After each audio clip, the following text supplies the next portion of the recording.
Wewe kijana vipi? Safi afande. Usinisumbue. Naweza nikakuona? Kwani hapo unione? Jeshi linanoga nikikuona kwa kukushikashika. Asante bwana. Kwema?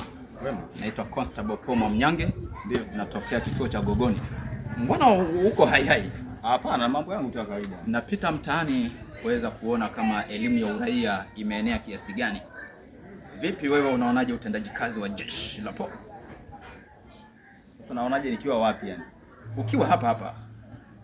Ndani ya mipaka au nje ya mipaka? Ukiwa hapa maana ukiwa nje ya mipaka kama Kenya unaweza kawa na Uhuru Kenyatta. Kwa hiyo sema ukiwa hapa. Nakusikiliza. Mimi nakusikiliza. Kwa tunasikilizana, si ndio? Sasa ukitaka nijibu vizuri, wewe nipe hizi nguo, mimi nikupe hizi. Kwa hiyo unaliomba jeshi? Hapana, sina maana hiyo. Ukitaka niongee kwa uhuru kabisa. Kwa hiyo hauna uhuru? No, ninao. Yaani niongee ndani ya mipaka. Njoo Lachas Liquor Store. Kigamboni pale Kibada. Kila Alhamisi niko pale. Mnafanya nini hapa? Pale nasimama kwa ajili ya uchekeshaji wima. Wanasema wewe ni mtu wa kusimamia show.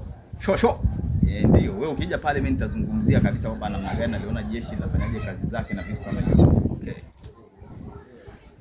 Lakini inaonekana kama ulitiki wewe. Pande. Acha nini? Okay, tuonane.